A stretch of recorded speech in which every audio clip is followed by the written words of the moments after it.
Hello मेरे class 11 के दोस्तों। हेलो हेलो हेलो, कैसे हो आप? आपका सोशियोलॉजी सिलेबस का बुक 2 का लास्ट चैप्टर पे हम आ गए हैं। और ये चैप्टर थोड़ा बड़ा है, इसलिए हमने इसे 4 हिस्सों में बांटा है। पिछले वीडियो में हमने पहला वाला हिस्सा देखा था, जिसमें हमने देखा 2 सज्जनों के बारे में, अनंत कृष्ण अय्यर और शरद चंद्र रॉय, जो भारत के सबसे पहले जनरेशन ऑफ सोशल साइंटिस्ट थे। एक्चुअली ये दोनों ना सोशल साइंटिस्ट नहीं थे पहले। अय्यर जी थे, वो तो प्रोफेसर थे, और रॉय जी जो थे वो लॉयर थे। बाद में ये जाकर समाजशास्त्री बने, इसलिए इनको कभी कभी ना अकस्मात निविद या एक्सीडेंटल एंथ्रोपोलॉजिस्ट भी कहा जाता है। तो हमने इनके बारे में जान लिया। अब पार्ट 2 वीडियो की बारी है, जिसमें हम जानेंगे श्री गोविंद सदाशिव घुरिये के बारे में। श्री घुरिये का लाइफ इतना इम्पोर्टेंट क्यों था? क्योंकि इन्होंने भारत में समाजशास्त्र को ना एक इंस्टीट्यूशनलाइज स्ट्रक्चर, एक औपचारिक रूप दिया। ये बॉम्बे यूनिवर्सिटी में जब सबसे पहले सोशियोलॉजी डिपार्टमेंट हुई, उनके फर्स्ट प्रोफेसर बने थे वो। और उनके निर्देश में कितने ही लोगों ने काम किया जो बाद में जाके बड़े इंपॉर्टेंट सोशियोलॉजिस्ट बने। वो इंडियन सोशियोलॉजिक सोसाइटी की स्थापना भी उन्होंने की थी, और उन्होंने एक जर्नल भी स्टार्ट किया जिसका नाम था सोशियोलॉजिकल बुलेटिन। ये देखो इस जर्नल का पिक्चर। तो घुरिये की पहचान जाति और प्रजाति, कास्ट और रेस, इन पर उन्होंने जो काम किया था उसके लिए बहुत ज़्यादा जाने जाते हैं। और भी उन्होंने बहुत सारे विषयों की चर्चा की, जैसे जनजाति, नातेदारी, family and marriage, culture and civilisation और अर्बन लाइफ। इन सब के बारे में उन्होंने बहुत सारे डिस्कशन किया और पेपर्स लिखे। पर उन्होंने जनजाति या आदिवासी संस्कृति पे जो काम किया, इसको बहुत इम्पॉर्टेंट माना जाता है। उस वक्त ना एक सोशियोलॉजिस्ट थे, वो विदेश के थे, उनका नाम था वेरियर एल्विन। तो उन्होंने उनके साथ घुरिये जी की काफ़ी वाद विवाद हुआ, काफ़ी डिबेट हुआ। किस बारे में?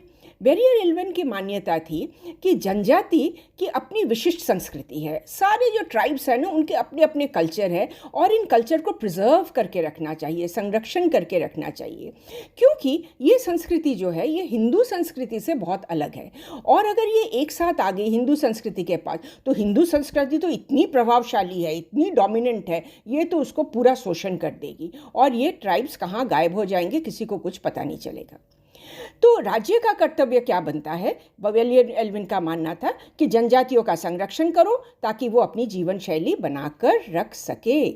पर जो राष्ट्रवादी मेंबर्स थे, उस वक्त के राष्ट्रवादी इंडियंस थे, उन्होंने इस बात को बिल्कुल नकारा, उनको बहुत बिल्कुल ही ठीक नहीं लगा, और घुरिये जी इनमें से थे। राष्ट्रवादी भारतीयों ने कहा कि ऐसे आप संरक्षण करते रहोगे तो ये जनजातियाँ क्या हमेशा आदिमी रहेंगी, हमेशा प्रिमिटिव रहेंगे? ये इनको प्रोग्रेस करने की ज़रूरत नहीं है, इनको भी तो ज़रूरत है विकास की, जैसे बाकी देश को विकास की ज़रूरत है।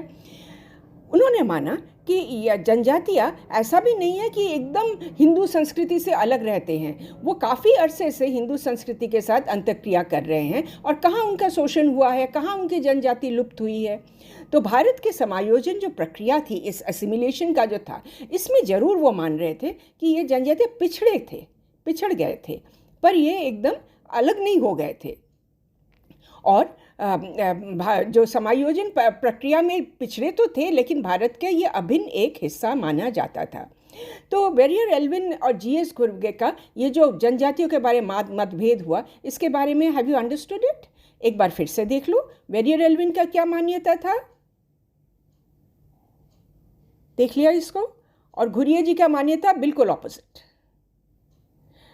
जो जाति और प्रजाति, इस पर घुरिये जी के जो विचार थे, उन्होंने उस पर बुक लिखा था, कास्ट एंड रेस, जिससे वो बहुत फेमस हुए थे।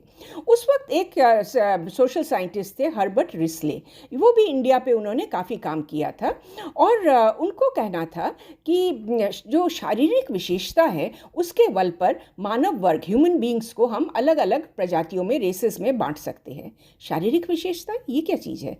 चलो देखते हैं। ये ऐसे खोपड़ी की चौड़ाई देख रहे हो, ये 4 तरह की खोपड़ियाँ, आप अपने घर में ही देखो, अलग अलग लोगों की खोपड़ी का शेप अलग होता है। नाक का साइज, नाक की लंबाई देख रहे हो, नाक कितने तरह के नाक होते हैं।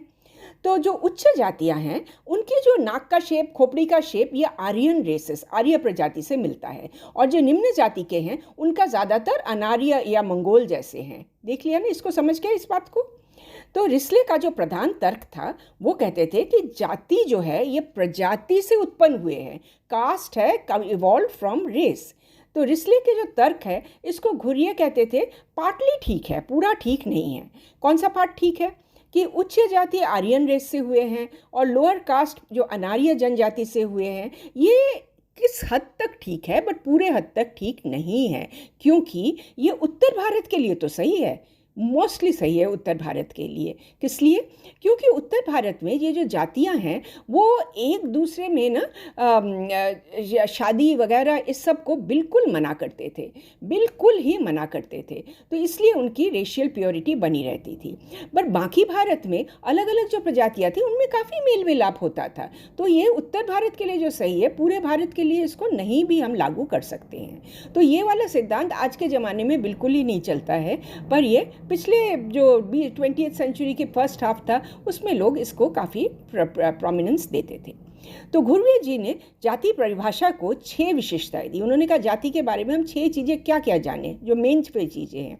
सबसे पहले उन्होंने कहा कि जाति एक ऐसी इंस्टीट्यूशन है जो म्यूचुअली एक्सक्लूसिव, परस्पर अलग है और बंदखंड है। इसका मतलब समझते हैं? ये देखो, इस पिक्चर को देख रहे हो ना, जातियाँ।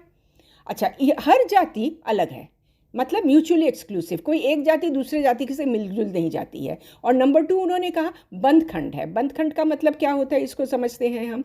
बंदखंड का मतलब आप जन्म से ही जाति में सदस्यता आपको मिलेगी, जन्म से ही आपकी जाति निर्धारण होगी, आप एक जाति से दूसरी जाति पर नहीं जा सकते। तो इसको आप समझ रहे हो, जाति की संस्था परस्पर अलग और बंदखंड, इसका मतलब क्या है, समझ गए आप इसको? नहीं तो एक बार फिर से इसको देख लो। सेकंड पॉइंट उन्होंने जो रखा कि यह जातिगत समाज जो है ना, ये एक हायरार्की है। इस पिक्चर को देखो, इस पिक्चर को तो आप बहुत बार देख चुके होंगे, देख रहे हो ना हायरार्की को। तीसरे नंबर पर संस्था के रूप में जाति सामाजिक अंतरक्रिया, जो इंस्टीट्यूशन ऑफ कास्ट कहता है कि अलग अलग लेवल के साथ आप सामाजिक अंतरक्रिया नहीं कर सकते या बहुत कम कर सकते हो। फॉर एग्जाम्पल, इस बच्ची को देखो, निम्न जाति से है तो इसको बोला गया है तुम अलग बैठ के पढ़ो। ये निम्न जाति के हैं तो पानी के सोर्स को छुओ भी मत। ये निम्न जाति के हैं तो इनको दूर से इनको चीज़ें फेंको, पास में आके इनको टच मत करना। और शादी ब्याह, हाय तौबा, ये तो एकदम ही प्रॉब्लम हो जाएगा। तो इन पिक्चर्स के माध्यम से मैंने आपको समझाया कि अलग अलग जाति अलग अलग क्यों रहते हैं, वो एक दूसरे के बीच में अंतर्क्रिया बहुत कम करते हैं। समझ गए ना इसको? अगला पॉइंट है कि इन सब प्रतिबंधों को, इस हायरार्की को मानते हुए हर जाति के लिए अलग अलग काम निर्धारित है। यानी कि आप क्या काम करोगे, ब्राह्मण बनेंगे टीचर्स, क्षत्रिय बनेंगे सोल्जर्स, इस तरह के जो व्यवसाय के चुनाव है ये जाति द्वारा सीमित है। और ये आजकल तो बहुत कम हो गया है, फिर भी इंडिया में ऐसे जगह है जहाँ अगर कोई निम्न जाति का रसोइया बन जाता है तो उच्च जाति के लोग उसके हाथ का खाना नहीं खाते। शहरों में ये अब नहीं हो रहा है, बट गाँव में अभी भी हो सकता है।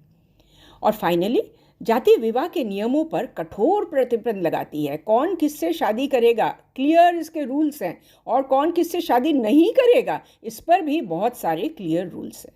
तो इन 6 पॉइंट को एक बार फिर से देख लो। तो सारांश में हम क्या देखते हैं, घुरिये जी का काम इतना महत्वपूर्ण क्यों था? इसलिए था कि उन्होंने जाति की परिभाषा को एक बहुत स्ट्रक्चर्ड तरीके से देखा। वैसे तो जाति के बारे में हमेशा ही डिबेट होती रहती थी, लोग इसके बारे में सभी जानते थे, कौन नहीं जानता था इसके बारे में, पर उन्होंने इसको एक स्ट्रक्चर की तरह देखा। तो ये जो पिक्चर आप देख रहे हो, जिसको आप बहुत बार देख चुके हो, ये घुरिये जी जैसे समाजशास्त्रियों के काम की वजह से ये बने हैं। तो अगले वीडियो में हम देखेंगे एक और समाजशास्त्री के बारे में। तो जैसे कि आपको अच्छे नंबर चाहिए ना, अच्छे नंबर चाहिए, तो जैसे मैंने आपको एग्जाम्पल्स के साथ बताया, बिल्कुल इस तरह हर पॉइंट के साथ एग्जाम्पल को समझो और आंसर लिखो। हमारे साथ जुड़े रहो अच्छे अच्छे वीडियो देखने के लिए। Thanks for watching. कैसे कोशिश।